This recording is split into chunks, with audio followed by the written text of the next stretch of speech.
अस्सलाम वालेकुम class. Essay organisation and structure हमारा टॉपिक कंटिन्यू था। तो एसे का introduction, what is an essay, purpose of writing an essay हमने डिस्कस कर लिया था। टाइप्स भी मैंने आपको बताए थे, थोड़ा मज़ीद आज एक्सप्लेन कर देती हूँ। तो नंबर 1 पे है आर्गुमेंटेटिव एसे। आर्गुमेंटेटिव एसे मैंने बताया था कि इसके अंदर आप अपने आर्गुमेंट्स प्रेजेंट करते हैं, अपना ओपिनियन देते हैं और कंपैरिजन होता है बिटवीन टू डिफरेंट आइडियाज़, और किसी एक को लेके आपने अपना जो है वो पॉइंट ऑफ व्यू एक्सप्रेस करना होता है। An argumentative essay presents and extended evidence based argument. ठीक है, एविडेंस बेस्ड यानी फैक्ट और प्रूफ के साथ आपने बात करनी है, अपना आर्गुमेंट देना है फैक्ट के साथ और एविडेंस के साथ। It requires a strong thesis statement, a clearly defined stance on the topic. The aim is to convince the reader of the thesis using evidence and analysis. तो आप अपना पॉइंट ऑफ व्यू देते हैं, argument करते हैं आप with the help of evidence, और आप एनालाइज करते हैं in order to convince your reader on a particular subject. ऐसे ही नहीं बात कर देंगे, इसके लिए आपको प्रूफ की ज़रूरत होगी, थीसिस स्टेटमेंट की ज़रूरत होगी, और आपका clearly defined stance. Stance means your own opinion, what do you think, आपका क्या ख्याल है इस टॉपिक को लेके, इस सब्जेक्ट को लेके। जब तक आप अपने थिंकिंग में, अपने पॉइंट ऑफ व्यू में क्लियर नहीं होंगे, आप अपने रीडर्स को कन्विंस नहीं कर सकते। तो आपने ख़ुद बहुत क्लियर होना है, फिर आप फैक्ट की बात करेंगे, प्रूफ के साथ बात करेंगे और अपनी बात को अपने रीडर्स तक पहुंचाएंगे और उनको कन्विंस करने की कोशिश करेंगे। तो ये आर्गुमेंटेटिव ऐसे होता है। नेक्स्ट है एक्सपोजिटरी ऐसे। एन एक्सपोजिटरी ऐसे provides a clear focused explanation of a topic. Clear and focused explanation of a topic. It does not require an original argument, it requires just a balanced and well organized view of the topic. Well organized view of the topic. Expository essay test one's familiarity with a topic, कि कितना writer जो है वो कितना अपने topic से familiar है, कितना उसका नॉलेज है, उसने एक्सपोजिटरी राइटिंग करनी है, ऑब्जेक्टिव राइटिंग करनी है, and the ability to organise and convey information. आप अपना मैसेज तो कन्वे कर रहे होते हैं, इंफॉर्मेशन तो दे रहे होते हैं, लेकिन आपकी एबिलिटी यानी कितने आप इस चीज़ को लेके कैपेबल हैं, कितनी अच्छे तरीके से, कितने इफ़ेक्टिव तरीके से आप अपना मैसेज कन्वे कर सकते हैं। The introduction of an expository essay states topic and provides some general background. The body presents the details and the conclusion summarizes the information presented. तो मेन बॉडी जो होगी वो डिटेल्स देगी, कंक्लूजन जो होता है वो आपके राइटिंग को समराइज कर देता है। और स्टार्ट आप किस चीज़ से करते हैं, ज़ाहिर है इंट्रोडक्शन से करते हैं। नेक्स्ट है narrative essay. Narrative means to narrate something, to narrate a story और एन इवेंट, कहानी बताना। A narrative essay is one that tells a story. This is usually a story about writer's personal experience, but it may also be an imaginative exploration of something the writer has not experienced. तो story telling किस तरह की होती है? Narrative ऐसे is basically story telling. Story telling दो तरह की हो सकती है, based on your personal experience और इमेजिनेटिव। या तो ये आपने एक्सपीरियंस किया है, आपका पर्सनल एक्सपीरियंस था, और फिर आप उसको लाइक अ स्टोरी नरेट करते हैं, या फिर पर्सनल एक्सपीरियंस आपका नहीं था, या आपका वर्क ऑफ इमेजिनेशन है। Imagination, with the help of imagination आपने कुछ इमेजिन किया, कुछ फैंटेसाइज किया, कुछ फैब्रिकेट किया, और उसके ऊपर फिर आपने वो उसको जब एक्सप्रेस किया तो वो एक स्टोरी हो गई, और वो भी फिर जाहिर है कि नैरेटिव ऐसे के अंडर ही आएगा। Narrative essays test writers' ability to build up a narrative in an engaging, well-structured way. अब नैरेटिव ऐसे जो है, it has to be interesting, क्योंकि स्टोरी है तो उसको एक तरह से जो है वो इंगेजिंग होना चाहिए, इंटरेस्टिंग होना चाहिए, कि रीडर्स की जो है वो अटेंशन, जब वो पढ़ना शुरू करें तो आप उनकी अटेंशन कैच कर लें, और टिल द एंड वो आपका जो ऐसे है उसको पढ़ें और उसको एंजॉय करें। They are much more personal and creative than other kinds of academic writing. तो ये नैरेटिव एसेज जो होते हैं ये पर्सनल और क्रिएटिव होते हैं। क्रिएटिव देखें, ये क्रिएटिविटी की जो बात है ना, वो एक्सपोजिटरी में हरगिज़ नहीं कर सकते हम। एक्सपोजिटरी यही थी ना कि उसके अंदर आपने इन्फॉर्मेशन देनी है, फैक्ट्स की बात करनी है, रियलिटीज़ की बात करनी है with the help of evidences, narrative ऐसे तो इसके टोटली ऑपोजिट है। ये कोई पर्सनल एक्सपीरियंस हो सकता है या फिर कोई आपका बेस्ड ऑन योर इमेजिनेशन कोई फैब्रिकेट की हुई कोई भी story which is not true, कोई भी जो आपने खुद से क्रिएट किया, तो इसके अंदर क्रिएटिविटी का एलिमेंट काफ़ी ज़्यादा होगा। नेक्स्ट है डिस्क्रिप्टिव ऐसे। A descriptive essay provides a detailed sensory description of something. Like narrative essays, they allow the writer to be more creative than most academic writing, but they are more tightly focused than narrative essays. So, descriptive is basically something in which the writer describes something, describes an object, describes a person, describes a building, describes an idea. कुछ भी हो सकता है ये जिसको वो describe करेगा। ये इसके अंदर भी थोड़ा सा क्रिएटिविटी का एलिमेंट होता है। The writer might describe a specific place और object rather than telling a whole story.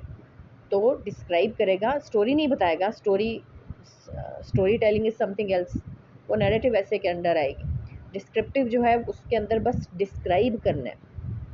Descriptive essay tests writer's ability to use language creatively, making striking word choices to convey a memorable picture of what he is describing. तो descriptive ऐसे के अंदर basically जो adjectives होते हैं, proper use of adjectives जो होते हैं वो उसको ज़्यादा पावरफुल बनाते हैं कि किन वर्ड्स को लेके राइटर ने डिस्क्राइब करने की कोशिश की है और किस तरह से एक पिक्चर, एक मेमोरेबल पिक्चर उसने पेंट कर दिया with the help of words के साथ, एडजेक्टिव्स के साथ उसने एक पिक्चर पेंट कर दिया है वाइल डिस्क्राइबिंग समथिंग। तो ये हो गया डिस्क्रिप्टिव ऐसे। नेक्स्ट आते हैं ऐसे के स्ट्रक्चर के ऊपर। सिंपली स्पीकिंग, मैंने सिंपल वर्ड्स में मैंने आपको बताया था कि इंट्रोडक्शन होगा, मेन बॉडी होगी और कंक्लूजन होगा। यहाँ पे मज़ीद इसको डिटेल में देखेंगे ऐसे के स्ट्रक्चर किस तरह होना चाहिए। एन ऐसे is a formal writing piece in which the writer presents a thesis, main idea and supporting details. Main idea क्या होगा? Main idea would be the subject of the essay, and of course supporting details, supporting arguments. It is a piece of writing made up of a number of paragraphs. ये भी मैंने बताया था आपको कि an essay should consist of multiple paragraphs. ये non stop, without any break, without any pause जब आप लिखते हैं तो वो अच्छा ऐसे हर चीज़ भी कंसिडर उसको नहीं किया जा सकता। आपने पैराग्राफ्स में डिवाइड करना है इसको, नंबर ऑफ पैराग्राफ्स, ठीक है, more than 2 3 4 paragraphs, up to 4 paragraphs basically. Each paragraph has a specific role in an essay. हर पैराग्राफ का एक रोल होगा। जैसे फर्स्ट है तो वो इंट्रोडक्शन ही देता हुआ होगा, लास्ट है तो it must be about conclusion. In a 5 paragraphs ऐसे the first paragraph is an introduction, 5 is ideal, 5 is basically ideal number of paragraphs in any essay। तो इसका जो फर्स्ट पैराग्राफ है वो इंट्रोडक्शन है। The second, third and fourth paragraphs from the body of the essay form the body of the essay, and the fifth paragraph is conclusion. So introduction, main body, and then comes the conclusion. Although essays may vary in length, the 5 paragraph essay structure can be adapted for longer or shorter essays. तो basically length इतनी define नहीं की जाती, as long as you justify your topic and your subject. तो length पे हम बात नहीं करते, लेकिन सफिशेंट मटेरियल होना चाहिए जो आप अपने ऐसे के अंदर प्रोवाइड करेंगे और आप पैराग्राफ्स में उसको डिवाइड करेंगे। Although no rigid format is followed nowadays, yet there is a basic structure that is generally followed while writing essays. It includes an introduction, body and conclusion. तो बेसिकली ये 3 parts हैं किसी भी ऐसे के, इंट्रोडक्शन, बॉडी एंड कंक्लूजन। तो सबसे पहले इंट्रोडक्शन देखते हैं। The first paragraph of an essay should introduce the reader to the essay topic. It should create interest in the essay, outline the writer's main ideas, and suggest how these ideas will be presented within the body of the essay. The introduction consists of 3 main elements: a hook, building sentences, and a thesis statement. तो अभी फ़िलहाल सिर्फ introduction की बात करेंगे, अगले मज़ीद parts की तरफ नहीं जाते। इंट्रोडक्शन में क्या क्या इंक्लूड होना चाहिए? इंट्रोडक्शन में होना चाहिए a hook, building sentences, and thesis statement. What is a hook? The first sentence or sentences of an essay should catch the reader's attention. It introduces the topic of the essay in an interesting way. Hook is an attention-grabbing device to engage the readers. तो introduction में क्या है कि ऐसा एक sentence होना चाहिए जिसको हम हुक कह सकें। Hook means attention grabbing device to engage the readers, कि ऐसी कोई बात उसके अंदर आपने मेंशन की है जिसने रीडर्स की अटेंशन कैच कर ली। रीडर्स का अब जो है वो उनको इंगेजिंग लग रहा है और वो अब इस ऐसे को they are going to read it. Hooks can be statistics, facts, questions और अनयूजुअल डिटेल्स। तो हुक किस चीज़ पे बेस करती भी हो सकती है? स्टैटिस्टिक्स पे भी बेस करती भी हो सकती है, कोई फैक्ट भी हो सकता है, कोई रियलिटी हो सकती है। It can be a question as well. You can ask a question in the beginning of your essay, in the very beginning of your essay, the very first sentence can be a question.